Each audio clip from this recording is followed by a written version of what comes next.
কালো অন্ধকারে গোটা আকাশটা এমনভাবে ঢেকে রয়েছে যেন একটু আলো জ্বালালে সেই আলোটাও অন্ধকারে কোথাও গিয়ে মিশবে।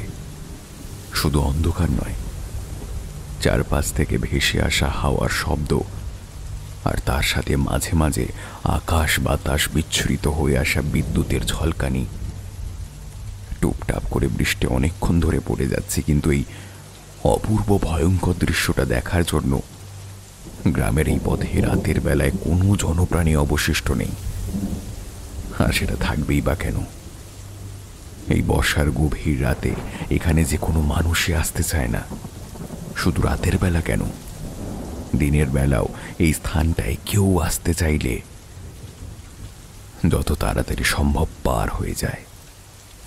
একান্ত বাধ্য হয়ে রাতের বেলায় এদিকে আসতে হলে দল বেঁধে আসে, না হলে কোনো রকমের চোখ বন্ধ করে রাম নাম করতে করতে বেরিয়ে যায়। আর এই সমস্ত ভয়ের কারণ হলো ওই খাল পাড়টা। খালে কিন্তু একটুও জল নেই। কত বছর আগে যে ওখানে জল ছিল সে কথা কেউ জানেও না, কেউ কখনো দেখেনি পর্যন্ত। খালপাড়ের দিক থেকে শিয়ালের সমবেত কণ্ঠস্বর ভেসে আসছে। সেই ঝড় বৃষ্টির মধ্যে যতবার বিদ্যুতের রেখা চারপাশটা ভরিয়ে দিচ্ছে, ততবারই শিয়ালটা যেন নিজের অস্তিত্ব জানান দিয়ে যাচ্ছে। আচমকা দেখা যায় এই দুর্গম ঝড় বৃষ্টির রাতে গ্রামের মাটির পথ বেয়ে হাঁটতে হাঁটতে অন্ধকারে খালপাড়ের দিকে এগিয়ে আসলো দুজন। অন্ধকারে তাদের ছায়ামূর্তি ছাড়া আর কিছু ভালোভাবে বোঝা যাচ্ছে না, কিন্তু যেখানে রাতের বেলা কোনো মানুষ আসতে ভয় পায়, সেখানে ওই দুই কালো ছায়ামূর্তি কি করতে আসছে সেটাই তো বোঝা যাচ্ছে না। বৃষ্টির জলে গ্রামের পথ সামান্য ভেসে গেছে। জল জমা মাটিতে ছপ ছপ শব্দ তুলে আস্তে আস্তে তারা এগিয়ে আসতে লাগলো খালপাড়ের দিকে। আর একটু সামনে আসতেই বোঝা গেল তাদের দুজনের হাতে কিছু একটা ধরা রয়েছে। অন্ধকারে ভালোভাবে বোঝা না গেলেও হাতের ধরা জিনিসটা যে বেশ খানিকটা লম্বা সেটুকু বোঝা যায়। সবটাই টাকার খেলা, বুঝলি? নইলে আরে কি আর এত রাতে এমন ঝড় বৃষ্টির মধ্যে বাইরে যেতে হয়? হ্যাঁ, দেয়াত খানিকটা টাকা হাতে আসবে তাই। এই গাছের তলায় ফেলে রাখবি নাকি? এখানে ফেলে রাখলে রাতের বেলা শিয়াল কুকুর টেনে নিয়ে যাবে। ব্যাস শেষ একবারে। না না, গাছের তলায় ফেলে রাখলে হবে না। কি বলেছে মনে নেই? ওই কালপাড়ে একেবারে মাটির তলায় পুঁতে দিয়ে আসতে হবে। না না না, পুঁতে দিতে হবে না। আরে অত ঝামেলায় যাবো কেন এখন? এই খাল পাড়ে রাতের বেলা কেউ একা এসে পড়লে শিয়ালের হাত থেকে সে বাঁচে না। আর এমন একটা মৃতদেহ। তবে কেন জানি না আমার না খুব খারাপ লাগছে দেখে। তোর কিসের খারাপ লাগা? হ্যাঁ, সে টাকা পেয়েছি যাতে বেশ জমিয়ে নেশা করা যাবে অনেকদিন পর। নরেন, নরেন, ওদিকে কি যেন নড়ে উঠছে বলে মনে হচ্ছে না? হ্যাঁ, আরে ওই ওই গাছের তলাটায় কি যেন নড়ছে মনে হলো। দূর দূর দূর, ছাড় তো। ঝড় বৃষ্টি হচ্ছে তাই গাছের তলা থেকে এরকম কোনো ছোট গাছের মাথা নড়ছে হয়তো। হাত লাগা, হাত লাগা। নে, ছোড় ছোড় ছোড়, ভালো করে ছোড়। 1 2 3। ছায়ামূর্তি দুজন ঠিক খালপাড়ের কাছে একটা গাছের তলায় এসে দাঁড়ালো। তারপর হাতে ধরে রাখা সেই জিনিসটা মুখে একটা অদ্ভুত শব্দ করে ছুঁড়ে দিল খালপাড়ের দিকে। জিনিসটা গড়াতে গড়াতে শুকনো খালের ঢাল বেয়ে নিচের দিকে গেল। তারপর গিয়ে ঠেকল গ্রামের বাইরের দিকের জমা হওয়া শুকনো মাটি আর নোংরা আবর্জনার সাথে। ছায়ামূর্তিগুলো যেমন নিস্তব্ধে ভেজা পথে পা রেখে আস্তে আস্তে হেঁটে এসেছিল, ঠিক সেভাবেই ফিরে গেল। তবে কেমন যেন মনে হলো ফেরার সময় তারা অতি দ্রুত হাঁটতে লাগলো। আকাশে বৃষ্টির বেগ ধীরে ধীরে বাড়তে লাগলো, আর তার সাথে সাথেই বাড়তে লাগলো বিদ্যুতের ঝলকানি। যেন মনে হলো এই পৃথিবীর ওপর রাগ করে আকাশটা এক্ষুনি ভেঙে পড়বে তাদের বুকে। কিন্তু সেটা হলো না। তার আগেই অন্ধকারে খালপাড়ের ঢাল বেয়ে নেমে এলো চারপে কয়েকটা প্রাণী। ডাক শুনেই বোঝা যায় খালপাড়ের এক পাশের জঙ্গল থেকে বেরিয়ে আসলো কয়েকটা শিয়াল। ছুটতে ছুটতে তারা বাতাসে কিসের যেন একটা গন্ধ শুকে এগিয়ে গেল খালপাড়ের সেই নির্দিষ্ট জায়গায়, যেখানে একটু আগে দুটো ছায়া মূর্তি কিছু একটা ফেলে গিয়েছে। আর তার একটু পরেই অপ্রত্যাশিত কিছু পাওয়ার আনন্দে তারা একসাথে মুখ আকাশের দিকে তুলে হুক্কা হুয়া করে ডেকে উঠল।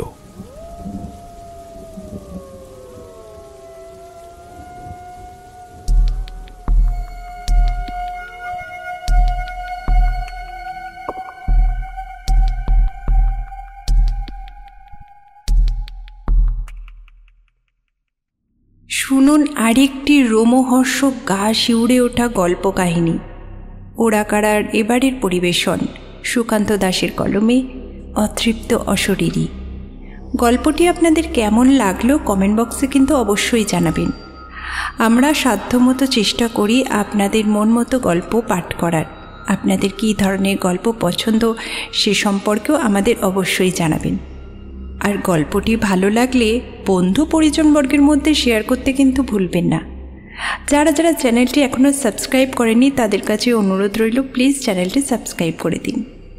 আর হ্যাঁ, বেল আইকনটি প্রেস করতে কিন্তু একদম ভুলবেন না, যাতে ওরাকাড়ার সমস্ত নোটিফিকেশন ঠিক সময় আপনাদের কাছে পৌঁছে যায়।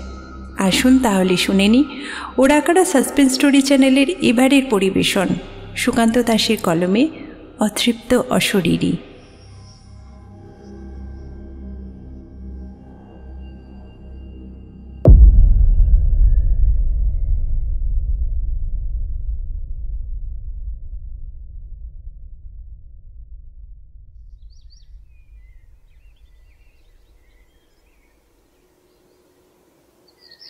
বৃষ্টির জল শুকিয়ে গিয়ে রাতের অন্ধকার মুছে যখন সকালের আলো ফুটল, তখন দেখা গেল এক বীভৎস দৃশ্য। খালপাড়ের ঢালু জমির কাছে পড়ে রয়েছে এক নারী শরীর। তার গোটা শরীরে এখানে ওখানে ছেঁড়া কাপড়, বক্ষযুগল উন্মুক্ত, তাতে বীভৎসভাবে নখের আঁচড় লেগে রয়েছে। বুকের পাঁজরের কাছে নরম মাংস কেউ খুপলে নিয়েছে। তাছাড়া গোটা শরীর প্রায় নিরাবরণ বলা যেতে পারে। গোটা শরীরেও এদিক ওদিক থেকে মাংস কেউ যেন খুবলে খেয়ে নিয়েছে। তার মুখটা ভালোভাবে চেনা যাচ্ছে না। দুপাশে গালের কাছে অদ্ভুত গর্ত হয়ে রয়েছে, সেখানে রক্ত শুকিয়ে কালো হয়ে গেছে। এক পাশের গালের ফুটো দিয়ে দাঁতের পাটি বেরিয়ে পড়েছে। কিন্তু আশ্চর্যের বিষয়, দুটো চোখ তখনও অবশিষ্ট ছিল। ওই দুটো চোখ বাদে বাকি সমস্ত শরীরটা যেন প্রবল আক্রোশে কেউ ধারালো নখ দিয়ে ছিঁড়ে ছিঁড়ে খেয়েছে। গ্রামের লোকেরা যখন তাকে খুঁজে পেল, তখন আচ্ছা আচ্ছা শক্ত সামর্থ্য পুরুষদের পর্যন্ত বুকের ভেতরটা কেমন কেঁপে উঠল। এরকম বীভৎস মৃতদেহ তারা এর আগে কখনো দেখেনি। সবাই এক বাক্যে স্বীকার করল, আসলে এসব ওই শিয়ালদের কাজ। রাতের অন্ধকারে শিয়ালরা ওই মেয়ে মানুষের শরীর থেকে মাংস খুবলে খেয়েছে। কিন্তু ওই মেয়ে এখানে এলো কি করে, সেটাই কেউ বুঝতে পারল না। হায় রে, ওই মেয়েটা এখানে এলো কোথা থেকে? দেখে তো মনে হচ্ছে রাতের বেলা শিয়ালে নিয়ে টানাটানি করে খেয়েছি। হায় হায় হায় হায় হায় হায়, আমাদের গ্রামে এসব হতে হলো। বলি কালে কালে আর কি দেখবো গা? দেখে তো মনে হচ্ছে নিশ্চয়ই কোথাও কিছু একটা হয়েছে। শরীরে কাপড় চোপড় তো কিছুই ঠিক নাই। কারা করলো এসব? এমন ভাবে মেয়েটা সর্বনাশ কারা করলো? নানা জনে নানা কথা বলতে লাগলো, কিন্তু যাকে কেউ চেনে না তার অন্ত্যেষ্টিক্রিয়ার জন্য তাই কেউ ব্যাকুল হলো না। তবে ওভাবে মৃতদেহটা দিন কয়েক পড়ে থাকার পর পচা গন্ধ ছড়াতে লাগলো। যদিও এদিকে গ্রামের কেউ আসে না, একটা ব্যাপার গ্রামের লোকেরা কিছুতেই বুঝতে পারল না। শেয়াল তো মৃতদেহ টেনে নিয়ে জঙ্গলে চলে যায়, তাহলে এই মৃতদেহটাকে টেনে নিয়ে গেল না কেন? অচেনা একটা মেয়ের মৃতদেহ, সেটা নিয়ে কারো সেভাবে মাথা ব্যথা হলো না। একসময় বাধ্য হয়ে গ্রামের কয়েকজন সাহসী পুরুষ মিলে পচা গলা একটা রক্তমাংসের হাড় লাগানো দলা ওই খাল পাড়ে একটা গাছের তলায় মাটি খুঁড়ে পুঁতে দিল। কিছুদিনের মধ্যে দেখতে দেখতে সবাই ব্যাপারটা ভুলেও গেল। গ্রামেগঞ্জে এমন অনেক ব্যাপার ঘটে। অনেক সময় গ্রামের পথে রাস্তার মধ্যে পড়ে থাকে জলজ্যান্ত মৃতদেহ, যার গলার কাছ থেকে বেরিয়ে আসা টাটকা রক্তের দাগ জানান দেয় হয়তো কিছুক্ষণ আগেই সেই দুর্ঘটনা ঘটেছে, বেরিয়েছে। তবে ওসব ভেতরের ব্যাপার কেউ জানতে চায় না। নিজেরটুকু নিয়ে থাকতে পারলেই হলো, সেসব জানার প্রয়োজনও নেই। দেখতে দেখতে আবার ঘনিয়ে এলো একটা কালো রাত। আর ঠিক সেই কালো রাতে অন্ধকারে অল্প চাঁদের আলোয় যে গাছের তলায় ওই রক্তমাংসের দলাটা সবাই পুঁতে দিয়েছিল, সেই গাছের তলায় অন্ধকারে দেখা গেল এক অদ্ভুত দৃশ্য। গাছের তলা থেকে মাটিটা যেন অদ্ভুতভাবে নড়তে লাগলো। কিছুক্ষণ এইভাবেই চলতে লাগলো। তারপর আচমকাই মাটি ভেদ করে বেরিয়ে এলো একটা হাত। সেই হাতের এখানে ওখানে লেগে রয়েছে খানিকটা মাংস, রক্ত ও চামড়া। আর বাকি হাড়টুকুতে দেখা যাচ্ছে সাদা খটখটে একটা হাড়। একটা অদ্ভুত অদ্ভুত চিৎকারে ভরে উঠল খালপাড়ের চারপাশটা।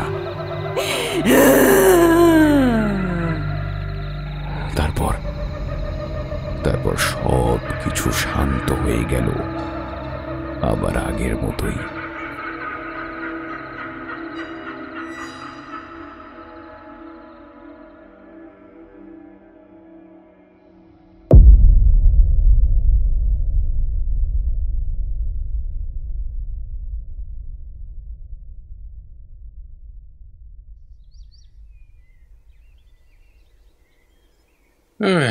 বাড়িটা কিন্তু বেশ ভালোই, হ্যাঁ কি বলো?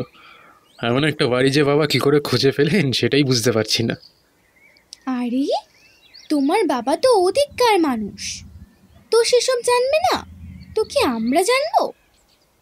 আর তাছাড়া তুমি তো প্রায় 4 বছরের বেশি শহরে ছিলে, তুমি এদিকটা জানবে কি করে? কিন্তু বাবা যে কেন আমাদের তোমাদের বাড়িতে থাকতে দিল না সেটাই আমি বুঝতে পারছি না। আসলে ওই অত বড় বাড়ি, আর তাছাড়া আমাদের গ্রামটা তো একদম পুরোনো দিনের মতোই, তাই হয়তো সেখানে একটু অসুবিধা হতেই পারে। তাই বাবা এখানে আমাদের থাকতে দিলেন। এখান থেকে আমাদের শহরে যাতায়াত করতেও বেশ সুবিধা হবে। তাছাড়া তেমন হলে ওই ছুটির দিনে তুমি আর আমি মিলে গিয়ে বাবাকে দেখেও আসতে পারবো। গোপালের কথা শেষ হতে না হতেই ঘরে এসে ঢুকলো 4 বছরের টুকলি। তারপর কেমন যেন অভিমানী গলায় বলল, ও তোমরা দুজন মিলে চলে যাবে আর আমাকে নেবে না? আমিও যাব। গোপাল হেসে উঠল। তারপর এগিয়ে গিয়ে তাদের মেয়ে টুকলিকে কোলে তুলে নিয়ে তার গাল টিপে বলল, তোকে না নিয়ে গেলে কি হবে? আর তোকে না নিয়ে গেলে তো তোর দাদাই আমার ওপর রাগ করবে। তোকেও নিয়ে যাব। টুকলি কোলে উঠেই দুটো হাত দুপাশে ছড়িয়ে দিয়েছিল। তার মুখে একটা মিষ্টি হাসি। টুকলিকে দেখে কিন্তু মনে হয় না তার বয়স 4, মনে হয় যেন 5 বছরের চেয়েও বড়। তার মুখের মিষ্টি হাসি দেখে কাবেরী এগিয়ে এসে তার সামনে দাঁড়িয়ে বলল, হ্যাঁ রে, এই তো কয়েকদিন আগেই দাদার কাছ থেকে ঘুরে এলি, আবার দাদার কাছে যাবি? না, যাব না। এই বাড়িটা আমার খুব ভালো লেগেছে, আমি এখানেই থাকবো। কথাটা বলেই কোল থেকে নেমে দৌড়ে বাইরের দিকে চলে যায় টুকলি। ওরাও আটকায় না, কারণ বাড়িটার চারপাশে উঁচু করে পাঁচিল তোলা রয়েছে। বাইরের গেটটাও বন্ধ, তাই এখানে বাইরে বিপদ কিছুই নেই। ছুটির দিন, তাই বিছানায় শুয়ে গোপাল একটা বই নিয়ে বসে। আসলে শহরে থাকার জন্য বই পড়ার অভ্যাস হয়ে গেছে। এদিকে অনেক জায়গায় ইলেকট্রিসিটি এসে পৌঁছেছে সবে, তবে এখানে এখনো এসে পৌঁছায়নি। অগত্যা রাতের বেলা হ্যারিকেনের আলোয় কাজ ছাড়া। বছর খানেকের মধ্যে যে ইলেকট্রিসিটি এখানেও এসে পড়বে সেটা গোপাল ভালোভাবেই জানে। এই গ্রামটা একেবারে অজপাড়াগা নয়, মোটামুটি মাঝারি ধরনের বলা যেতে পারে। গ্রামে একটা স্কুলও রয়েছে, তবে তার বাবা যে তাকে কেন নিজের বাড়ি থেকে এতটা দূরে এখানে নতুন বাড়ি কিনে দিলেন সেটা গোপাল এখনো বুঝে উঠতে পারল না। রাতের বেলা খাওয়া দাওয়া সেরে বিছানায় শুয়ে গোপাল টুকলিকে বলল, কিরে টুকলি, এই বাড়িতে তোর সব থেকে ভালো কি লেগেছে বলতো? ওই যে বাড়ির পেছনে যে বড় গাছটা রয়েছে, ওই গাছটা। টুকলির কথা শুনে গোপাল আর কাবেরী দুজনেই অবাক হয়ে যায়। তাহলে কি বাড়ির প্রাচীরের বাইরে কোনো গাছের কথা বলছে টুকলি? আরে বাড়ির পেছনে কোন গাছটার কথা বলছিস? অত উঁচু পাঁচিলের ওপার থেকে তুই গাছ দেখলি কি করে? বারে পাঁচিলের বাইরে কোথায়? কাল সন্ধ্যাবেলায় তো দেখলাম বাড়ির বাইরে পেছনের দিকে সেই গাছটা। বড় একটা গাছ, বড় বড় ডাল, আমার বেশ ভালো লেগেছে। কিন্তু আজ সকালে গিয়ে দেখি গাছটা ওখানে নেই। তখন বড় খারাপ লাগলো, গাছটা ভালো না। টুকলির কথা শুনে ওরা ভাবল সে বোধহয় মজা করছে, তাছাড়া বেশ ঘুমও পেয়েছে। তাই এখন এসব কথা না বলে টুকলিকে মাঝখানে শুয়ে ওরা দুজন দুপাশে ঘুমিয়ে পড়ল এক সময়। পরদিন থেকে গোপালের কাজ শুরু হয়ে গেল। সে প্রতিদিন সকালে উঠে শহরে চলে যায়, আবার সন্ধ্যার দিকে ফিরে আসে। এখান থেকে স্টেশন পৌঁছানোর জন্য একটা সাইকেল রয়েছে। যদিও গোপালের বাবা গোবিন্দ রায় একসময় জমিদার ছিল, তবে এখন সে সমস্ত দিন পড়ে এসেছে। এত বড় বাড়ি রক্ষণাবেক্ষণ করার মতো টাকাই ওদের নেই। তাই কোনো রকমে গোবিন্দ রায় সেখানে একাই একটা কাজের লোককে নিয়ে থাকে। তার ছেলে বউকে সেখানে থাকতে দিতেও তিনি রাজি হননি কোনো এক অদ্ভুত কারণে। তাই 2 গ্রাম পাশে এই গ্রামে তাদের জন্য বাড়ি কিনে দিয়েছেন, যাতে ওরা কাছাকাছি থাকে অথচ নিজের বাড়িতেও না থাকে। সকালে গোপাল চলে যেতে কাবেরী ঘরের কাজে মন দিল। এই বাড়িতে ওরা এসেছে সপ্তাহখানেক হলো। পাশাপাশি 2টো ঘর, একটা লম্বাটে বারান্দা, বাড়ির পিছনের দিকে বাথরুম পায়খানা সমস্তই রয়েছে। গোটা বাড়িটা একটা পাঁচিল দিয়ে ঘেরা। পাঁচিলের বাইরের দিকে একটা গেট অবধি আছে। পাঁচিলটা যে নতুন বানানো হয়েছে তা দেখলেই বোঝা যায়। তবে এখানে জলের সামান্য সমস্যা রয়েছে। বেশ খানিকটা পথ হেঁটে যেতে হয়। যদিও গোপাল বলেছে ইলেকট্রিসিটি আর কলের ব্যবস্থা খুব তাড়াতাড়ি হয়ে যাবে, তবে ততদিন পর্যন্ত তো চালাতে হবে। কাবেরী গ্রামেরই মেয়ে, তাই ওতে তার খুব একটা অসুবিধা হয় না। জল নিয়ে বাড়িতে আসতে দেখতে পেল টুকলি দাওয়ার কাছে বিষণ্ণ মুখে বসে রয়েছে। তাকে ওভাবে বসে থাকতে দেখে কাবেরী বলল, কি হয়েছে? মুখটা এমন বাংলার পাঁচের মতো করে বসে আছিস কেন? আমি এখানে কার সাথে খেলবো বলো তো? বাবা বাড়ি থাকে না, তুমিও সব সময় কাজ নিয়ে থাকো। আমি এখানে একা একা কি করব বলো? কাবেরী মজার ছলে হেসে বলে, কেন? তোর সেই গাছটা কোথায় গেল? সেই গাছটার সঙ্গেই না হয় খেলা কর। কিন্তু কি করে করব? ওই গাছটা তো রাতের বেলা ছাড়া দেখাই যায় না। দিনের বেলা ওই গাছটাকে আমি দেখতেই পাই না। সন্ধ্যা হওয়ার পরে তারপর গাছটা ওখানে আসি। কথাটা শুনে এবার কাবেরী কেমন যেন চমকে উঠল। কাল রাতে কথাটা মজার ছলে নিলেও আজ কিন্তু তেমন মনে হলো না।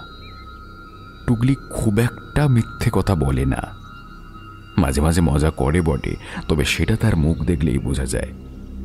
এমন বিষণ্ণ মুখে সে মিথ্যে কথা বলবে সেটা মনে হলো না। তাছাড়া বারবার একটাই কথা সে বলবে কেন? এবার কাবেরী টুকলির দিকে এগিয়ে গিয়ে বলল, কি বললি? গাছটা কখন দেখা যায়? কালকে সারা দিন গাছটাকে দেখতেই পেলাম না, অথচ সন্ধ্যাবেলায় তুমি যখন পুজো দিচ্ছিলে তখন বাইরে বেরিয়ে দেখি গাছটা পিছনে দাঁড়িয়ে রয়েছে। গাছটার তলায় গিয়ে দাঁড়ালে, গাছটার গায়ে হাত রাখলেই মন কেমন একটা ভালো হয়ে যায় জানো মা। কথাগুলো শুনতে শুনতে কাবেরী টুকলির মুখের দিকে তাকালো। টুকলির মুখটা কেমন যেন হাসি হাসি হয়ে উঠেছে। এবার কথা বলছে না, কিন্তু এই বাড়ির পাঁচিলের চৌহদ্দির মধ্যে তো কোথাও কোনো গাছ নেই।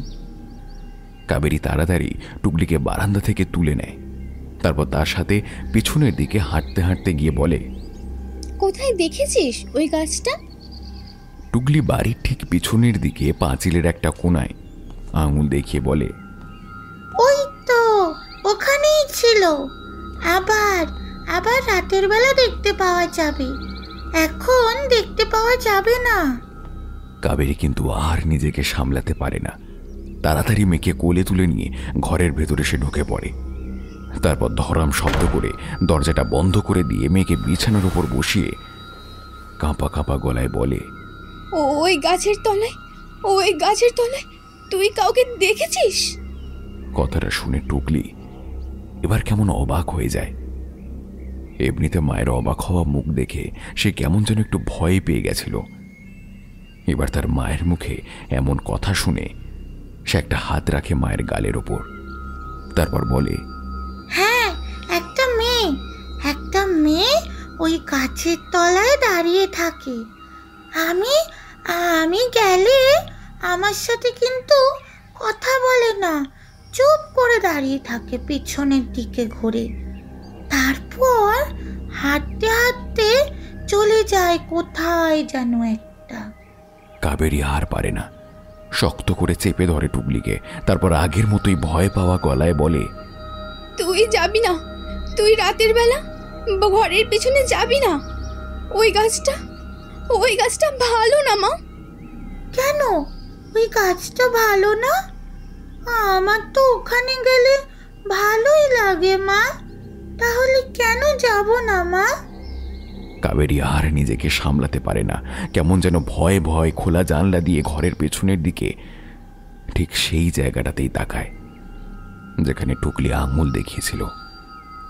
বাড়ির পিছনের দিকের পাঁচিলটা খুব একটা উঁচু নয়, তবে সেই পাঁচিলটা টুকলির জন্য কিন্তু যথেষ্ট উঁচু। পাঁচিল পেরিয়ে একটা ছোটখাটো জঙ্গল মতো শুরু হয়েছে। তারপরে এই গ্রামের আরও কয়েকটা বাড়ি রয়েছে। গোপালের বাবা গোবিন্দরা ইচ্ছা করে এই গ্রামে একটু ফাঁকা জায়গায় ওদের বাড়িটা তৈরি করে দিয়েছেন। কিন্তু যদি টুকলির কথা সত্যি হয় তাহলে যে একটা বড় বিপদ হতে চলেছে। তাড়াতাড়ি উঠে গিয়ে জানলাটা বন্ধ করে দেয় কাবেরী, তারপর আবার বিছানার কাছে ফিরে এসে বলে, তুই চুপ করে এখানে বসে থাক, কোথাও যাবি না। আর অন্ধকার নামার পর তুই বাইরে বেরোবি না টুকলি, ঠিক আছে? কাবেরী টুকলিকে ঘরে বসিয়ে পাশের ঘরে চলে যায়। এভাবে তো আর ওকে নিয়ে বসে থাকলে হবে না, কাজকর্ম করতে হবে, রান্না বান্না রয়েছে।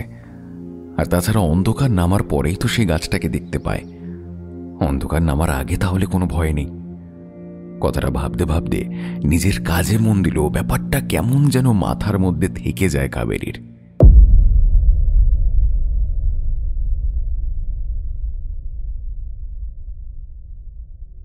গোপাল ফিরে এলে সমস্ত কথাটাই কাবেরী তাকে খুলে বলে, কিন্তু গোপাল কিছুতেই বিশ্বাস করতে চায় না। তার মনে হয় নতুন বাড়ি, নতুন জায়গা, এই সমস্ত কিছু নিয়ে টুকলি একটু মজা করছে, আর সেটাই কাবেরী সত্যি বলে ভেবে নিয়েছে। কথাবার্তা বলে ওরা রাত্রের খাওয়া দাওয়া করে শুয়ে পড়ে। অনেক রাতের দিকে গোপালের ঘুমটা ভেঙে যায়। তখন এদিক ওদিক তাকিয়ে দেখতে পায় বিছানায় টুকলি নেই। ঘরের এক কোণে একটা হ্যারিকেন অল্প জ্বালিয়ে রেখে ওরা ঘুমোতে যায়। মাসখানেকের মধ্যে এলাকায় ইলেকট্রিসিটি ঢুকে পড়বে বটে, কিন্তু তার আগে পর্যন্ত এই ব্যবস্থায় দিন কাটাতে হবে। বিছানার উপর টুকলিকে দেখতে না পেয়ে ধরফর করে উঠে বসে গোপাল। তারপর পাশে ঘুমাতে থাকা কাবেরীকে একটা ধাক্কা দিয়ে বলে, কাবেরী, কাবেরী, কাবেরী, ওঠো ওঠো, টুকলি কোথায়? কাবেরী। কাবেরীর ঘুম পাতলা। গোপালের ধাক্কাতে তাড়াতাড়ি বিছানায় ধরফর করে উঠে বসে সে। কি হলো, কি হলো বলো তো তোমার? এমনভাবে চিৎকার করছো কেন? আরে চিৎকার করবো না, টুকলি কোথায়? কাবেরী বিছানার এদিক ওদিকে তাকিয়ে টুকলিকে কোথাও দেখতে না পেয়ে সেবার কেমন ভয় ভয় বলে, টুকলি কোথায় গেল? টুকলি, টুকলি! বিছানা থেকে উঠে ওরা দুজনে প্রথমে ঘরের ভেতর চারিদিকে খুঁজে দেখে, কিন্তু না, ঘরের মধ্যে টুকলি কোথাও নেই। ঘরের দরজাটা খোলা, আর সেই দরজাটা দিয়ে বাইরে তাকিয়ে দেখা যায় ঘরের বাইরের বারান্দায় দরজাটাও খোলা। একটা ঠান্ডা হাওয়া সেখান থেকে বেয়ে বেয়ে যেন ঘরে ঢুকছে। মুহূর্তের জন্য ওদের দুজনের গোটা শরীর কেমন যেন বরফের মতো ঠান্ডা হয়ে যায়। তারপর গোপাল দৌড়ে বেরিয়ে আসে বাইরে। হ্যারিকেনটা নিয়ে তার পিছু পিছু বেরিয়ে আসে কাবেরী। বাইরে অনেক রাত, কালো অন্ধকার গোটা আকাশটাকে যেমন ঢেকে ফেলেছে, তেমন বাড়ির চারপাশটা কেউ যেন জড়িয়ে নিতে চাইছে কালো চাদরের মধ্যে। দরজার বাইরে এসে উঠোনে পা রেখে কাবেরীর আচমকাই কেমন যেন মনে হয় টুকলি পিছনের দিকে যায়নি তো। কথাটা হঠাৎ করে মনে হতেই কাবেরী আস্তে আস্তে কাঁপা কাঁপা গলায় বলে, টুকলি পেছনের দিকে যায়নি তো? কিন্তু এত রাতে টুকলি একা একা বাইরে যাবেই বা কেন? হঠাৎ করে কাবেরীর একটা কথা মনে পড়ে যায়। টুকলি বলেছিল, অন্ধকার হলে তারপরেই ওই গাছটা দেখা যায়, তার আগে দেখাই যায় না। গাছটার কাছে গিয়ে দাঁড়ালে আমার খুব ভালো লাগে মা। গোটা বাড়িটা একবার চক্কর দিয়ে পেছনের দিকে ওই গাছের কাছে যেতে হবে, কারণ অন্য দিক দিয়ে যাওয়ার রাস্তা আছে বটে, তবে সেদিকটা ছোট্ট একটা বাগান নিজের হাতে তৈরি করবে বলে মাটি কুপিয়ে চারপাশটা বেড়া মতন করে রেখেছে গোপাল। অন্য দিক দিয়ে হাঁটতে হাঁটতে এগিয়ে যেতে লাগলো ওরা। পেছনের দিকে কয়েকবার সামনে এগিয়ে যেতে বাতাসে যেন একটা হাসির শব্দ ভেসে এলো, একটা খিলখিলে হাসি।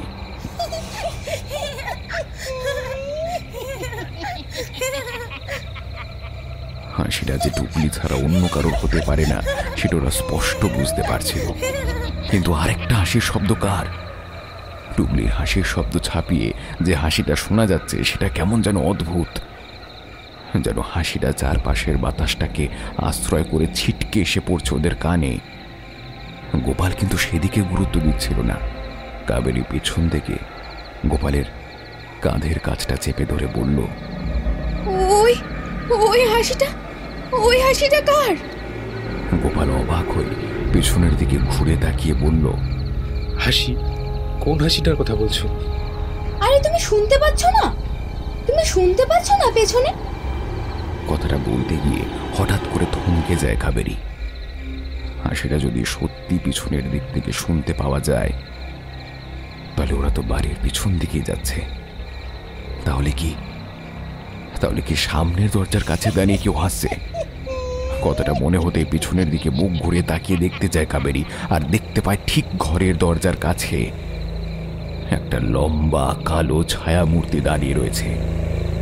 এই অন্ধকারে তার মুখ ভালোভাবে দেখা যায় না বটে, তবে তার মুখের একটা অদ্ভুত হাসি এখান থেকেও লক্ষ্য করা যাচ্ছে। স্পষ্ট বোঝা যায় হাসির শব্দটা তার দিক থেকেই ভেসে আসছে, আর তার ঠিক সামনে দাঁড়িয়ে রয়েছে টুকলি। টুকলির মাথার ওপর সেই ছায়া মূর্তি একটা হাত রেখেছে। কাবেরী দুই পা সেদিকে এগিয়ে যেতে যাবে, ঠিক সেই সময় সেই ছায়া মূর্তিটার হাসিটা কেমন যেন ক্রুদ্ধ গর্জন করে উঠল।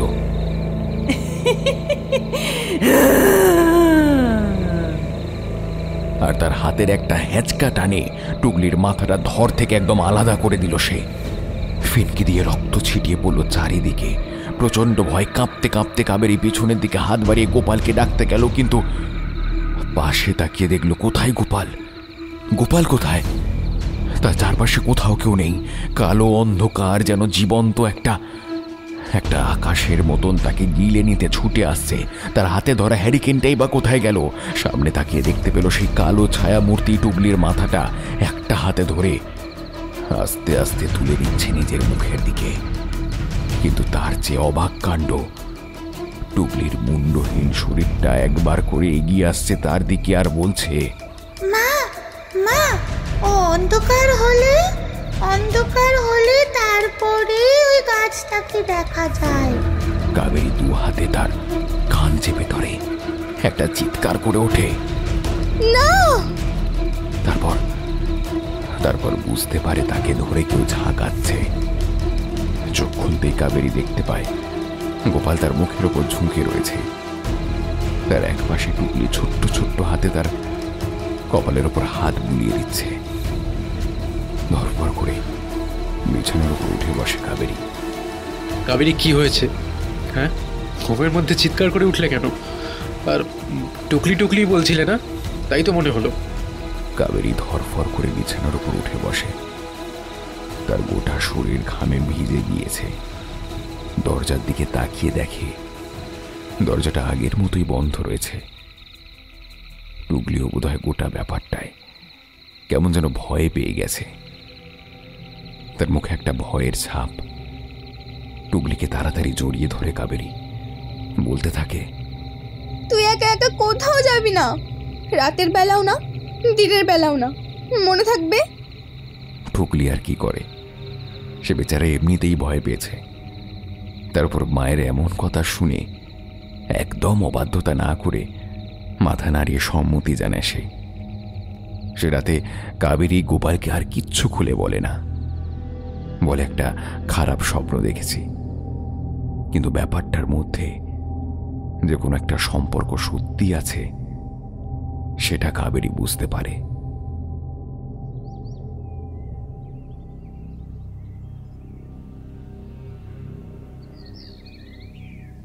আপনি বুঝতে পারছেন না বাবা, আমি এমন একটা স্বপ্ন দেখেছি যে স্বপ্নটা এর আগে আমি কখনো দেখিনি। এই বাড়িটায় আসার পর থেকেই আমার এমনটা মনে হচ্ছে। এই বাড়িটা কেনার আগে আপনি এই জায়গাটার ব্যাপারে খোঁজ নিয়েছিলেন? বৃদ্ধ গোবিন্দ রায় ঘরের বিছানার উপর বসে একটু ভারী গলায় বলে, এখানটা প্রথমে ফাঁকা জায়গা ছিল। এই বাড়িটা অনেক বছর আগে আমারই কেনা ছিল। তারপর যখন মনে হলো তোমাদের এখানে থাকার ব্যবস্থা করে দিই, তখন বাড়িটাকে একটু সারাই করে নিয়েছি মাত্র। কিন্তু এই বাড়িটার ব্যাপারে তো কোনো কথাই এর আগে আমি অন্তত শুনিনি। টুকলি মাঝে মাঝেই রাতের বেলা বাড়িটার ওই পেছনের দিকে একটা গাছ দেখতে পাই, কিন্তু এই বাড়িতে তো কোথাও তেমন কোনো বড় গাছ নেই, চারপাশটা ফাঁকা। তাহলে ওই গাছটাও দেখতে পাচ্ছে কি করে? কথাটা শুনেই বৃদ্ধ গোবিন্দ রায়ের মুখে কেমন একটা ভয়ের ছাপ ফুটে ওঠে। ধরা গলায় সে বলে, গাছ? কেমন গাছ বলো তো বৌমা? আমি কি করে বলবো, আমি তো সেই গাছটা দেখিনি। ওগুলো তো দেখেছি টুকলিকে ডাকি দাঁড়ান। একটু পরেই কাবেরী টুকলিকে সাথে করে নিয়ে আসে। টুকলি কিন্তু গোবিন্দ রায়কে দেখে বেশ খুশি হয়ে তার কোলের ওপর গিয়ে পড়ে। গোবিন্দ রায় টুকলির মাথার ওপর হাত বুলাতে বুলাতে বলেন, মা টুকলি, তোমার মা বলছে তুমি নাকি বাড়ির পেছনে একটা গাছ দেখতে পাও। তুমি নিশ্চয়ই মজা করছো, তাই না? না, মজা করছি না দাদাই, আমি তো সত্যিই দেখতে পাই, কিন্তু দিনের বেলা সেই গাছটাকে আর দেখতেই পাই না। জানো, গাছের তলায় একটা মেয়ে এসে দাঁড়িয়ে থাকে আমার জন্য। আমায় মাঝে মাঝে ডাকে, ওর কাছে যেতে বলে, কিন্তু মা আমার রাতের বেলায় বাড়ির বাইরে যেতে বারণ করেছে, তাই আমি যাই না।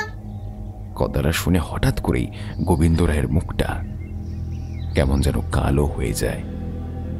তাড়াতাড়ি টুকলির একটা হাত চেপে ধরে বলেন, মেয়ে কেমন দেখতে তাকে বলো তো? আর তুমি তাকে দেখেছো? টুকলি দুপাশে মাথা নাড়ে। তার মুখে একটা অভিমানী ভাব ফুটে ওঠে।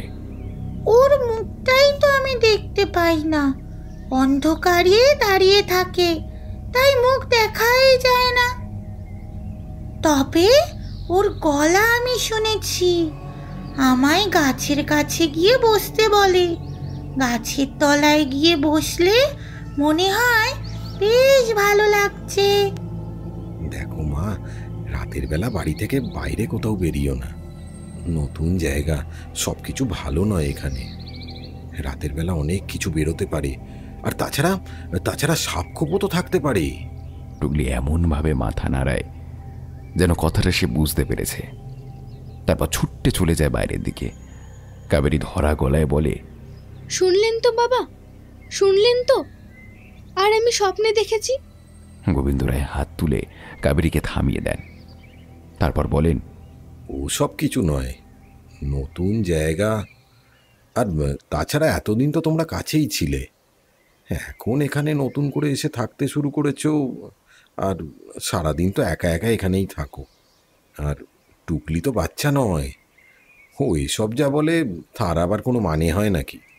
আমার কিন্তু ব্যাপারটা ঠিক বলে মনে হচ্ছে না বাবা। ওকে বললে ও তো কোনো কিছুই গ্রাহ্য করে না, সব সময় আমার মনের ভুল বলে হেসে উড়িয়ে দেয়। আপনিও তেমনটাই করছেন? গোবিন্দ রায় গলাটা যতটা সম্ভব নিচে নামিয়ে আনে। তারপর বলে, আর 2 দিন দেখে নাও, তারপর যদি আবার তেমন কিছু হয় তাহলে না হয় আমি 2 দিন এখানে এসে থেকেই যাবো খন। হ্যাঁ, সেই ভালো হবে। তাতে আবার বলছি, তোমাদের কোনো অসুবিধা হবে না তো? কি যে বলেন বাবা, আপনি এখানে থাকলে আমাদের অসুবিধে হবে কেন? তাছাড়া আপনি থাকলে টুকলিও তো একজন কাউকে সাথে পাবে। আমি তো সারাদিন ঘরের কাজেই ব্যস্ত থাকি। মেয়েটা একা একা কেমন মন মরা হয়ে থাকে, তাই হয়তো ওসব কল্পনা করে বসেছে। আরও কিছুক্ষণ কথাবার্তার পর গোবিন্দ রায় বাড়ির উদ্দেশ্যে রওনা দেয়। কিন্তু যাবার বেলা একবার বাড়ির পিছনে গিয়ে ঠিক সেই জায়গাটা দেখে আসে যেখানে টুকলি রাতের অন্ধকারে সেই গাছটাকে দেখতে পাচ্ছে। সেদিকে তাকিয়ে থেকে কিন্তু যেন কিছুই দেখতে পান না। একটা ফাঁকা জমি, এদিকে ওদিকে মাটি সামান্য দলা পাকিয়ে পড়ে আছে, তাছাড়া আর কিছুই নেই। আর একটা গাছ যদি থাকে তাহলে সেটা রাতের অন্ধকারে থাকবে কি করে? দিনের বেলা সেটা দেখতে পাওয়া যাবে না, এমন আশ্চর্য কথা তিনি তো এর আগে কখনো শোনেননি। তবু মনের ভেতর কোথাও যেন খুঁতখুত করতে থাকে।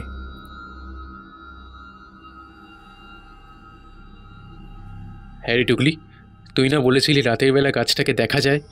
এখন তো রাত হয়েছে, চল তো বাইরে দেখি গাছটাকে দেখা যায় কিনা। কথাটা শুনে কাবেরীর বুকের ভেতর যেন একটা ভয়ের তরঙ্গ বয়ে যায়।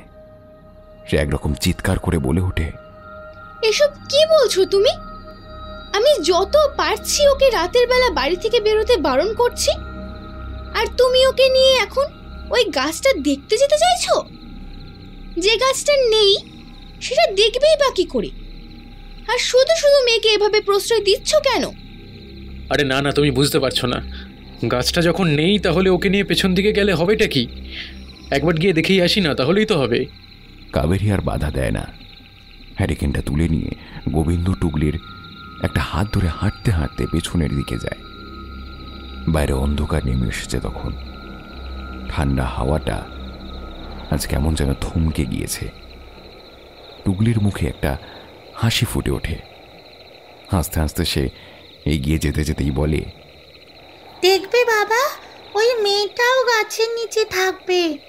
ওকে, ওর মুখ আমি একবারও দেখতে পাইনি। তুমি ওকে বলবে, হ্যাঁ, আমি ওকে দেখব।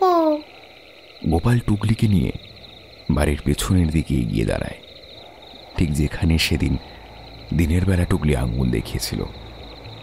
আশ্চর্যের ব্যাপার এটাই যে সেখানে এই রাতের অন্ধকারে কোথা থেকে যেন একটা গাছ এসে দাঁড়িয়েছে।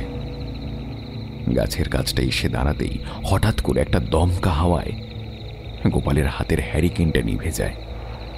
গোপাল কেমন যেন অবাক হয়ে যায়। ঠিক তখনই টুকলি সামনের দিকে আঙুল তুলে হাসি মাখা গলায় বলে, ওই দেখো বাবা, ওই মেয়েটা গাছের তলে দাঁড়িয়ে আছে।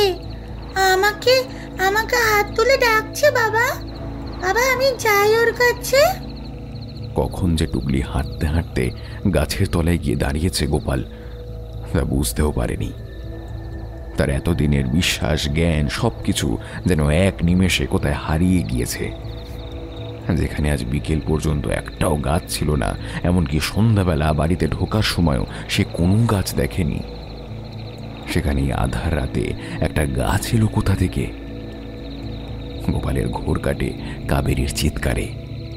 কাবেরী তার পেছন থেকে চিৎকার করে বলে ওঠে, টুকলি, তুই পাঁচিলের কাছে কি করছিস? চিৎকারটা শুনে গোপালের ঘোর কাটতেই গোপাল সামনের দিকে তাকিয়ে দেখতে পায় কোথায় গাছ। পাঁচিলের কাছে কোথাও কোনো গাছ নেই তো। টুকলি ফাঁকা জমিতে বোকার মতন এদিক ওদিক তাকিয়ে কি যেন একটা দেখার চেষ্টা করছে। বিড়বিড় করে নিজের মনে কিছু একটা বলছে, কিন্তু সেটা গোপাল শুনতে পাচ্ছে না। আর অপেক্ষা না করে সে সামনের দিকে দৌড়ে গিয়ে টুকলিকে কোলে তুলে নেয়। কাবেরী ততক্ষণে বাইরে এসে দাঁড়িয়েছে। ঠিক তখনই একটা হাসির শব্দে চারপাশটা কেমন যেন ভরে ওঠে।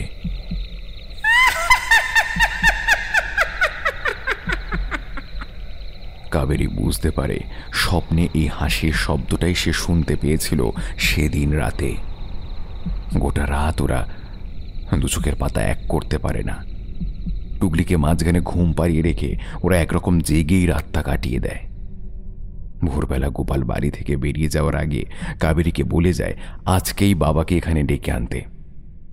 কাবেরী কিন্তু রাতে কিছুই দেখতে পায়নি, শুধু দেখেছিল টুকলি পাঁচিলের ঠিক ওখানে দাঁড়িয়ে সামনের দিকে হাত নেড়ে নেড়ে কিছু যেন বলছে। কাবেরী ছুটে গিয়ে টুকলিকে জড়িয়ে ধরতে টুকলি কেমন যেন জ্ঞান হারিয়ে ফেলে। গোবিন্দ রায় এই বাড়িতে আসে, তবে এবার কিন্তু আর এত সহজে সেখান থেকে চলে যেতে পারে না। তাকে এখানেই থেকে যেতে হয়। অন্তত যে কদিন অন্য একটা বাড়ির ব্যবস্থা নেওয়া হচ্ছে ততদিন সে এখানেই থাকবে। নিজের বাড়িতে যে ওদের নিয়ে গিয়ে তোলা যায় না, বাড়িটা একেবারে ভগ্নপ্রায় হয়ে পড়েছে। কখন যে এদিক ওদিক ভেঙে পড়বে তা বোঝা যায় না। এমন একটা বাড়িতে এদের নিয়ে যাবেই বা কি করে? সেদিন সন্ধ্যার দিকে গোবিন্দ রায় বাড়ির আশেপাশে ঘুরে বেড়াচ্ছিল। গোপালের ফিরতে বেশ খানিকটা দেরি রয়েছে। তখন বাড়ির এদিক ওদিক ঘুরতে ঘুরতে পেছনের দিকটায় একবার চোখ চলে গিয়েছিল গোবিন্দ রায়। আকাশের অল্প চাঁদের আলোয় বাড়ির পেছনের দিকে তাকাতেই গোটা শরীর যেন বরফের মতন হয়ে যায় গোবিন্দ রায়। বাড়ির পেছনে ঠিক যেখানে সেদিন ফাঁকা দেখে গিয়েছিল সে, সেখানে দাঁড়িয়ে রয়েছে একটা কালো অন্ধকার গাছ। গাছটা যে কি গাছ সেটা ভালোভাবে বোঝা যায় না, কিন্তু একটা গাছ যেন তার ডালপালা বিস্তার করে অন্ধকারে চুপ করে দাঁড়িয়ে অপেক্ষা করছে কোনো কিছুর জন্য, হয়তো কারোর জন্য। কিন্তু গাছের তলায় ওটাকে গোবিন্দ রায় শুনতে পায় গাছের তলায় দাঁড়িয়ে রয়েছে একটি মেয়ে, আর সেই মেয়েটি চাপা হিস হিসে স্বরে ডেকে চলেছে, শুনতে পাচ্ছিস না আমার কথা? চিনতে পাচ্ছিস না আমায়? গোবিন্দ রায়ের গোটা শরীর যেন বরফ হয়ে যেতে শুরু করে। কোনো মতে কাঁপা কাঁপা গলায় তিনি বলেন, কে তুই?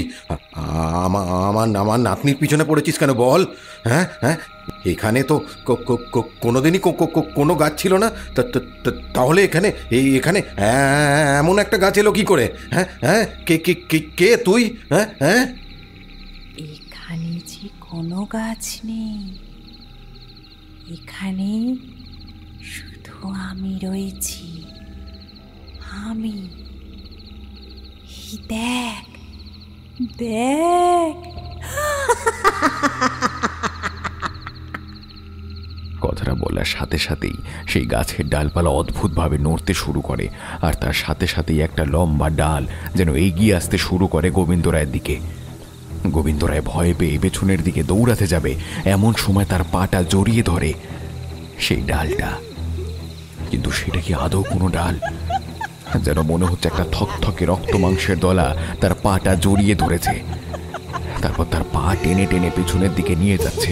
গোবিন্দ রায় চিৎকার করার চেষ্টা করে, কিন্তু তার আগেই তার গলার স্বর যেন কেউ কেড়ে নিয়েছে। প্রবলভাবে চিৎকার করেও গলা থেকে এক ফোঁটা চিৎকার বেরিয়ে আসলো না। ডালটা তাকে টানতে টানতে এগিয়ে নিয়ে যেতে থাকে সেই গাছটার দিকে, যে গাছটা সেখানে কখনোই ছিল না।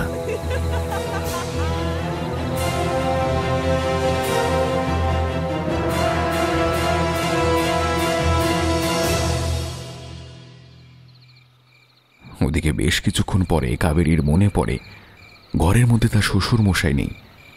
প্রায় রাত হয়ে এসেছে, গোপালের আসার সময় হয়ে গেল, এখন শ্বশুর মশাই কোথায় গেল? কথাটা ভাবতেই সে হ্যারিকেন হাতে ঘর থেকে বাইরে বেরিয়ে আসতে থাকে। ঘরের দরজা পর্যন্ত এসেছে এমন সময় টুকলি পিছন থেকে বলে, মা, ওই কাজটাও আবার ওখানে এসেছে, আর ওই মেয়েটা আমায় ডাকছে। কথাটা শোনার সাথে সাথেই কাবেরী এতটা ভয় পায় যে তার হাত থেকে হ্যারিকেনটা ছিটকে যায়। ভয়ে ভয়ে দৌড়ে ঘরের ভেতর ঢুকে টুকলিকে জড়িয়ে ধরতে ধরতে গাছের দিকে তাকিয়ে বা দৃশ্যটা নিজের চোখে দেখতে পায় কাবেরী। সত্যি পাঁচিলের যেখানে টুকলি সেদিন দেখিয়েছিল সেখানে এসে দাঁড়িয়েছে একটা অন্ধকার কালো গাছ, আর সেই গাছের তলায় অন্ধকারে দাঁড়িয়ে রয়েছে একটা মূর্তি। ঠিক তখনই মেলি গলায় একটা হাসির শব্দে চারপাশটা ভরে ওঠে, আর তার সাথে সাথে ঘরের দরজা জানলাগুলো যেন নিজে নিজেই খুলতে থাকে আর বন্ধ হতে থাকে। একটা প্রবল শব্দ আর তার সাথে মেইলি গলায় হাসি যেন কাবেরীর কানের ভেতর দিয়ে হৃদয় পর্যন্ত গিয়ে পৌঁছায়। টুকলিকে কোলের মধ্যে চেপে ধরে রেখে কাবেরী চিৎকার করে বলতে থাকে, কে তুমি? চলে যাও, চলে যাও বলছি, আমার মেয়েকে ছেড়ে দাও। টুকলি অনেকক্ষণ ধরে চুপ করে তার মায়ের কোলের ভিতর বসে থাকে, তারপর আস্তে আস্তে বলে, ও আমায় বলেছে আমায় নিয়ে যাবে বলেছে, ও আমায় ওর কাছে নিয়ে যাবে। কাবেরী একটু সুস্থ বোধ করতেই টুকলির মুখটা চেপে ধরে বলে, না না না, আমি তোকে কোথাও যেতে দেব না, আমি তোকে কোথাও যেতে দেব না। তারপর কোনো রকমে উঠে ঘরের জানলাটা বন্ধ করার চেষ্টা করে কাবেরী, কিন্তু কাঠের জানলার পাল্লাটা কেমন যেন জগদ্দল পাথরের মতন ভারী হয়ে গেছে।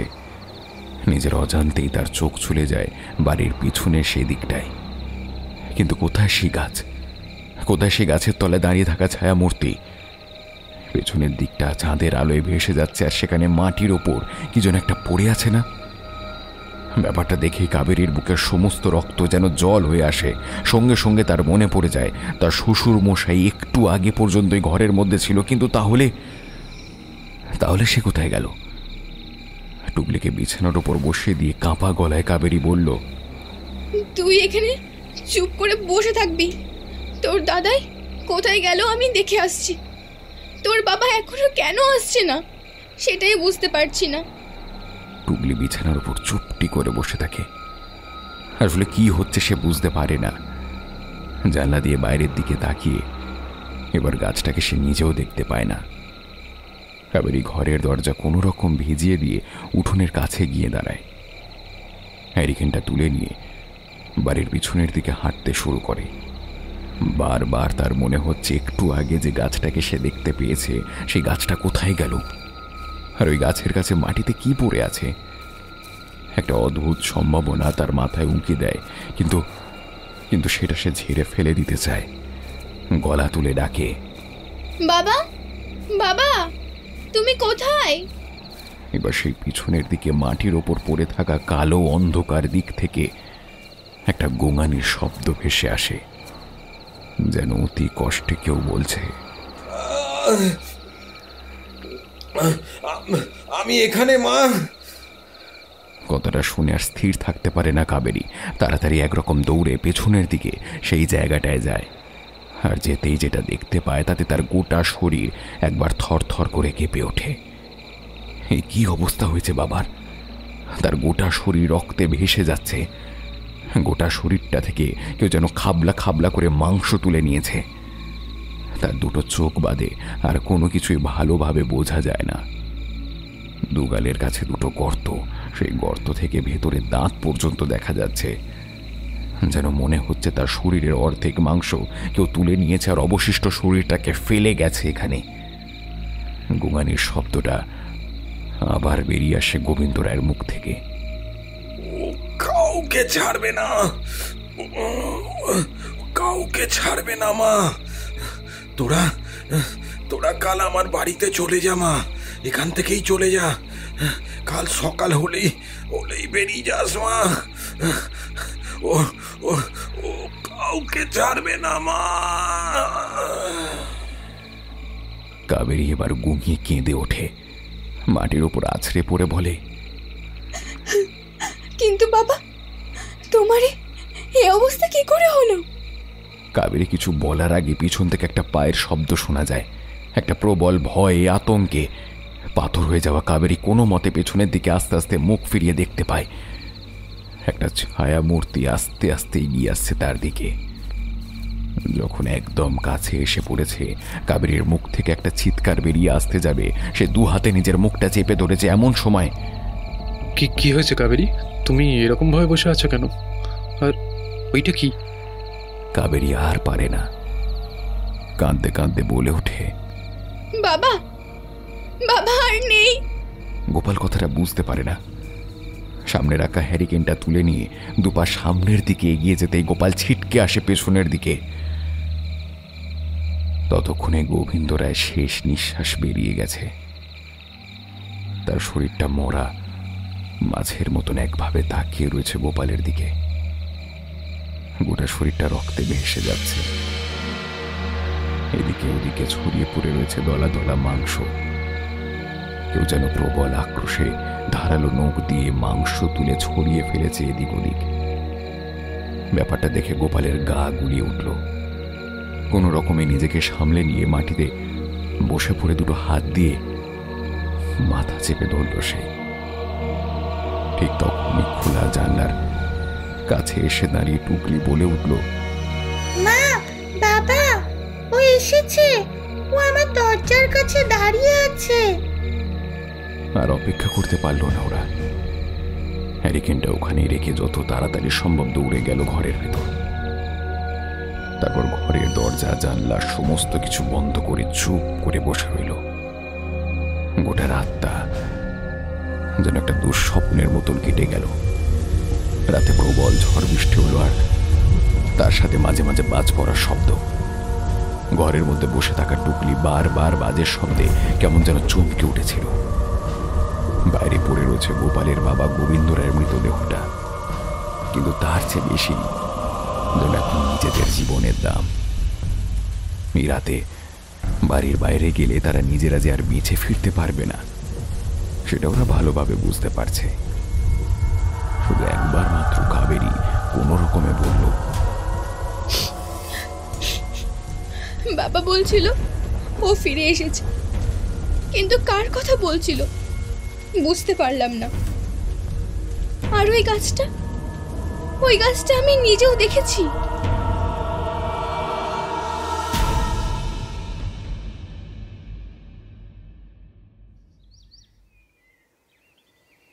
পরদিন সকালে যখন ওরা বাইরে এলো, তখন কিন্তু কোথাও কিছু নেই। গোবিন্দ রায়ের মৃতদেহটা কাল রাতে ওরা যেখানে দেখেছিল সেখানেও আর কিছু নেই। এমনকি হ্যারিকেনের আলোয় যে দলা রক্তমাখা মাংস পড়ে থাকতে ওরা দেখেছিল, সেটার অস্তিত্ব কোথাও নেই। ওরা কি করবে সেটা বুঝতেই পারছিল না। সেদিন সকালেই গোপাল চলে গেল তার নিজের বাড়িতে খবর নিতে, কিন্তু সেখানে গিয়ে জানতে পারল তার বাবা তো আগের দিন বেরিয়েছিল ওদের বাড়ি যাওয়ার জন্য। কাজের লোক নরহরি আর বেশি কিছু বলতে পারল না। গোপাল কিন্তু নরহরিকে সত্যি কথাটা আর বলতে পারল না। যতক্ষণ না মৃতদেহ পাওয়া যাবে ততক্ষণ সে কথাটা বলবেই বা কি করে। তখনও গোপাল জানত না সেদিনের রাতটা তাদের জন্য হতে চলেছে একটা ভয়ঙ্কর রাত। আবার দেখতে দেখতে রোদের আলো কমে অন্ধকার নেমে এলো।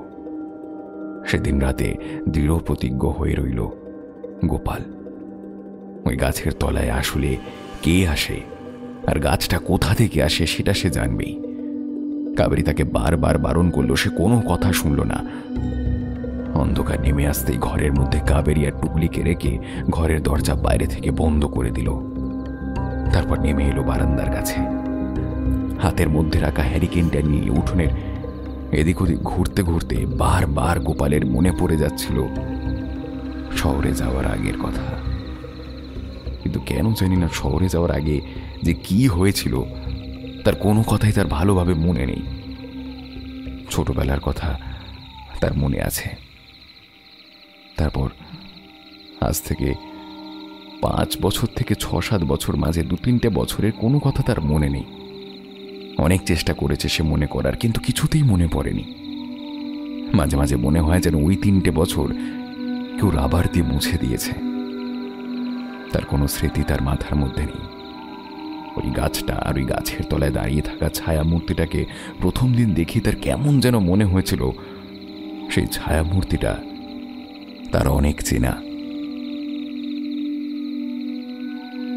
দেখতে দেখতে অন্ধকার আরো ঘন হতে লাগলো।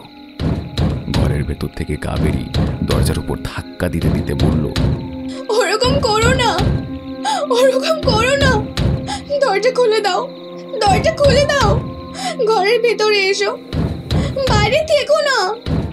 না কাবেরী, না না না কাবেরী, আমায় জানতেই হবে ওই গাছটা এখানে কোথা থেকে আসে, আর ওই ছায়ামূর্তিটাই বা আসলে কে। ওকে আমার বড্ড চেনা মনে হয়, বড্ড। আমার জীবনের 2-3টে বছরের স্মৃতি আমার মনে নেই। আমার স্মৃতির সাথে ওই ছায়ামূর্তি কোনোভাবে সম্পর্ক নেই তো? কথাটা বলতে বলতেই পিছন থেকে সেই হাসির শব্দটা আবার ভেসে এলো। গোপাল চারিদিকে তাকিয়ে দেখতে পায় প্রতিদিনের চেয়ে একটু বেশি কালো অন্ধকার যেন নেমে এসেছে পথে। চকিতে হ্যারিকেনটা তুলে নিয়ে হাঁটতে হাঁটতে পিছনের দিকে যায় সে। ভেতর থেকে কাবেরীর চিৎকার ভেসে আসছে, কিন্তু আশ্চর্যের ব্যাপার টুকলি অদ্ভুতভাবে চুপ করে রয়েছে। হাঁটতে হাঁটতে বাড়ির পেছনের দিকে এগিয়ে গিয়ে দাঁড়ায় গোপাল, কিন্তু কোথাও কিছু দেখতে পায় না। জানলার কাছে গিয়ে দাঁড়াতেই কাবেরী জানলার একদম কাছে এসে বলে, তুমি তুমি বাইরে থেকো না, তুমি ঘরে এসো, তুমি ঘরে এসো বলছি, টুকলি। হঠাৎ করেই কাবেরী বুঝতে পারে ঘরের মধ্যে টুকলি কোথাও নেই। গোপাল ব্যাপারটা বুঝতে পারে, চিৎকার করে বলে, টুকলি কই? টুকলি কোথায় গেল? ঠিক তখনই টুকলির গলায় একটা হাসির শব্দ ভেসে আসতে থাকে, আর সাথে সাথে গোপালের মনে পড়ে যায় একটা কথা। আজ এই সন্ধ্যেবেলা ওরা দুজন যখন ঘরের ভেতরে বসে কথা বলছিল তখন টুকলি একবার বাড়ির বাইরে বেরিয়ে গিয়েছিল, তারপর আবার ফিরে এসেছিল, কিন্তু তারপর থেকে মেয়েটা কেমন যেন চুপচাপ হয়ে গেছে। হঠাৎ করেই কাবেরী চিৎকার করে বলে ওঠে, টুকলি ওখানে গেল কি করে? আর ওই গাছটা আবার এসেছে। গোপাল পেছনের দিকে ঘুরতেই তার গোটা শরীর বরফের মতন ঠান্ডা হয়ে যায়। একটু আগে যেখানে গাছ ছিল না সেখানে এই গাছটা এসে পড়েছে, আর সেই গাছ থেকে প্রায় 2-1 হাত দূরে টুকলি দাঁড়িয়ে রয়েছে। টুকলি তাকিয়ে রয়েছে ওদের দিকে, আর একটা হাত সামনের দিকে তুলে বলছে, আসো বাবা, আমার কাছে আসো, কতদিন ধরে তোমার জন্য অপেক্ষা করছি। অপেক্ষা করছে? কে? আমার জন্য কে অপেক্ষা করছে? ও তোমার জন্য অপেক্ষা করছে, একবার আসো, তুমি এলেই চিনতে পারবে ওকে। পেছনে কাবেরী চিৎকার করে বারণ করতে থাকে গোপালকে, কিন্তু গোপাল তার কথা শোনার মতন লোক নয়। সে ততক্ষণে সামনের দিকে এগিয়ে যেতে শুরু করেছে, হাতের হ্যারিকেনটা তুলে ধরেছে সামনের দিকে। একটা প্রবল কৌতূহল গোপালের মনের মধ্যে কাজ করতে শুরু করেছিল। ওই গাছের তলায় দাঁড়িয়ে থাকা ছায়াটা আসলে কি? আজ থেকে 5 বছর আগের কোনো স্মৃতি তার মাথায় নেই কেন? কাল রাতেই নিজের বাবার মৃতদেহটা সে বাইরে পড়ে থাকতে দেখেছে, অথচ সকালে সেটা কোথায় গেল? একটা প্রবল পচা দুর্গন্ধ ঠিক সেই মুহূর্তে এসে ধাক্কা দিতে থাকে গোপালের নাকে। গোপাল দেখতে পায় একপাশে পড়ে রয়েছে তার বাবার মৃতদেহটা। এদিকে টুকলি তখনও আগের মতন আদুরে গলায় বলে চলেছে, বাবা বাবা বাবা, এসো এসো বাবা। আরো খানিকটা এগিয়ে যাবার পরেই হ্যারিকেনের আলোয় গোপাল যেটা দেখতে পেল তাতে সে একটা বড় ধাক্কা খেলো। যেন গাছের তলায় দাঁড়িয়ে থাকা সে ছায়া মূর্তিটা একটা মহিলার, গোটা শরীর ছিঁড়া কাপড় দিয়ে জড়ানো, তার শরীরের এখানে ওখানে বিভৎস ক্ষতচিহ্ন সৃষ্টি হয়েছে। দুটো গালের কাছে যেন দুটো গর্ত হয়েছে। দুটো চোখ ছাড়া গোটার শরীরে ক্ষত। ঠিক ঠিক কাল রাতে তার বাবার মৃতদেহটা সে যেমন দেখেছিল ঠিক তেমনই। এতক্ষণে সেই ছায়ামূর্তি যেন গোপালকে দেখতে পেয়েছে। উজ্জ্বল দুটো চোখ আর অদ্ভুত ভয়ঙ্কর সে মুখের দুপাটি সাদা দাঁত। এবার হেসে উঠল, তারপর ফ্যাস ফ্যাসে চাপা গলায় বলল, চিনতে পেরেছো আমায়? পেরেছো আমায় চিনতে? মনে আছে, মনে আছে সেই সেই রাতের কথা? গোপাল কেমন যেন অসহায়ের মতন মাটির উপর বসে পড়ল। তারপর বলল, না না না, মনে নেই, মনে নেই, আমার মনে নেই। তোমায় দেখে বুঝতে পারছি ভীষণ চেনা লাগছে তোমাকে, কিন্তু কিন্তু কিছুতেই মনে করতে পারছি না কে তুমি। মনে নেই, মনে নেই। পারবে না, পারবে না, মনে করতে পারবে না। সেদিন রাতে তোমার মাথায় লাঠির বাড়ি পড়েছিল, আর তাতেই তুমি স্মৃতিশক্তি হারিয়েছিলে। আর আমায় আমায় ওরা সবাই মিলে গাছের শিকড় গলায় জড়িয়ে দিয়ে মেরে দিয়েছিল। তারপর তারপর আমার মৃতদেহটা ফেলে দিয়েছিল আমাদের আমাদের গ্রামে ওই খালপাড়ের কাছে। ভীষণ কষ্ট হয়েছিল, খুব কষ্ট হয়েছিল সেদিন। কিন্তু সেই কষ্টের মধ্যেও তোমায় তোমায় দেখতে চেয়েছিলাম একবার, পারিনি। ওরা ওরা আমায় সেটা করতে দেয়নি। সবাইকে সবাইকে এক এক করে মেরেছি, সবাইকে। শুধু বাকি ছিল তোমার বাবা আর তোমরা। পেছনে কাবেরী দরজা ধাক্কা দিয়ে খোলার চেষ্টা করতে লাগলো। কাবেরী বারবার চিৎকার করে ডাকতে লাগলো, দরজা খোলো, দরজা খোলো, টুকলি।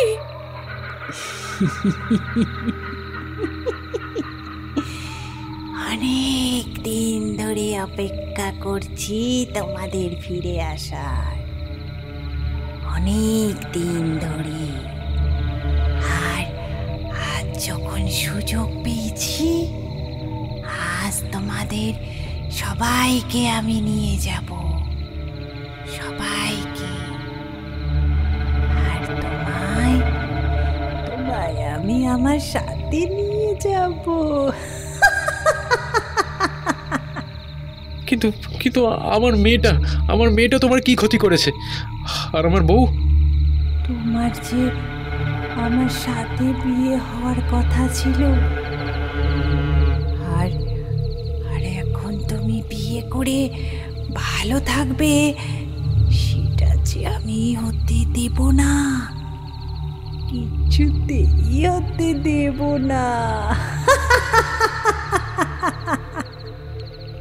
কথাটা শেষ হবার সাথে সাথে সামনের পাথরের মূর্তির মতন দাঁড়িয়ে থাকা টুকলির গলায় যেন একটা গাছের শিকড় জড়িয়ে গেল। সাথে সাথে তার শরীরটা শূন্যে উঠতে শুরু করলো। গোপাল ছুটে গিয়ে তার পা ধরে তাকে নামানোর চেষ্টা করতে লাগলো, কিন্তু একটা প্রবল শক্তি যেন তাকে ওপরের দিকে টেনে চলেছে। একটা ঝটকা সে শিকড়টা টুকলিকে তুলে নিয়ে আছড়ে ফেলল গাছের গুড়ির কাছে। একটা অদ্ভুত শব্দের সাথে সাথে গোপাল বুঝতে পারল টুকলির মাথার খুলিটা বোধহয় ফেটে গেল।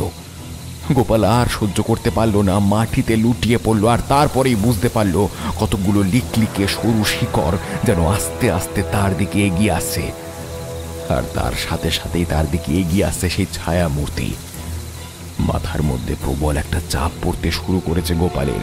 সে যেন কিছু একটা ভাবতে চাইছে, কিন্তু ভাবতে পারছে না। গোপাল দু হাতে মাথাটা চেপে ধরে চিৎকার করে বলল,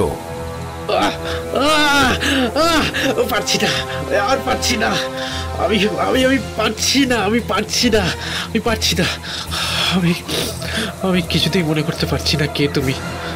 আমি আমি আমি পারছি না, আমি মনে করতে পারছি না কে তুমি, কিছুতেই মনে করতে পারছি না।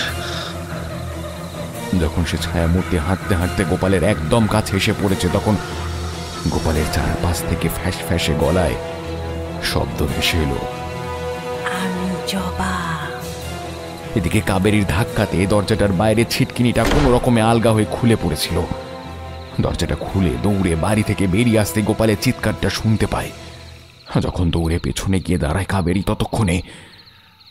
ততক্ষণে সব শেষ হয়ে গেছে। 3টে মৃতদেহ ছড়িয়ে পড়ে রয়েছে চারপাশে।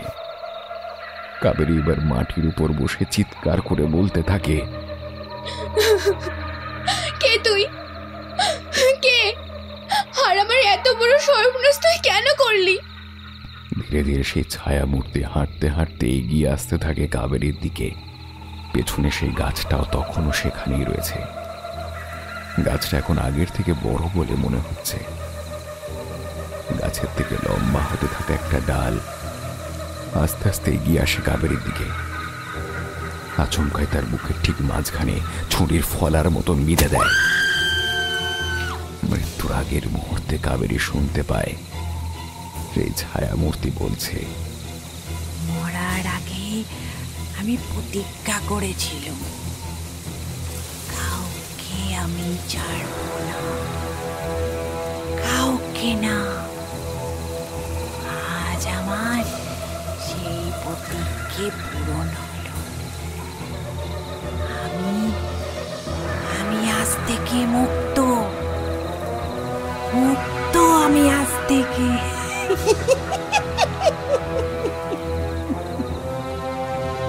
একটা প্রবল চিৎকার আর অট্ট হাসিতে চারপাশটা ভরে উঠতে শুরু করে। বুকের ভেতর প্রবল ব্যথায় কাবেরীর দুটো চোখ বুজে আসে।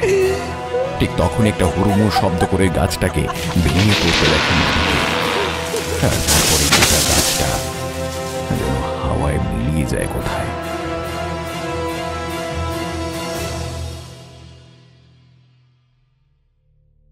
গোবিন্দরায় গ্রামের লোকেরা একটা অদ্ভুত ব্যাপার দেখেছিল পরের দিন সকালে।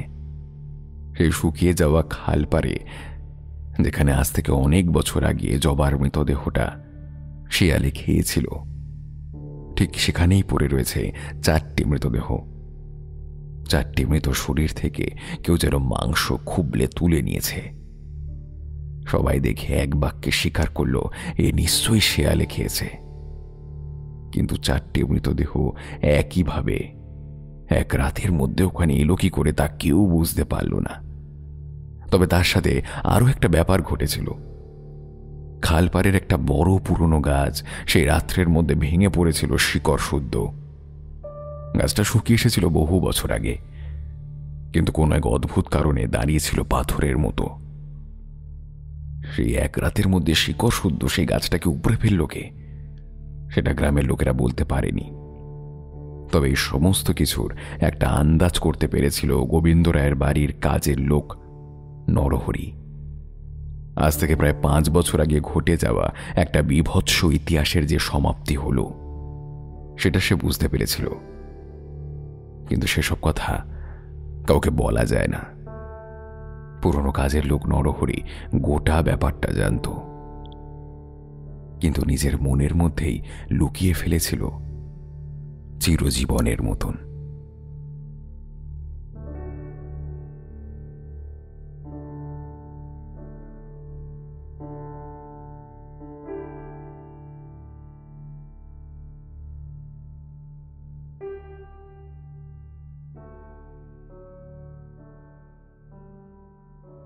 আজকের গল্পটি আপনাদের কেমন লাগলো কমেন্ট বক্সে জানাতে কিন্তু ভুলবেন না।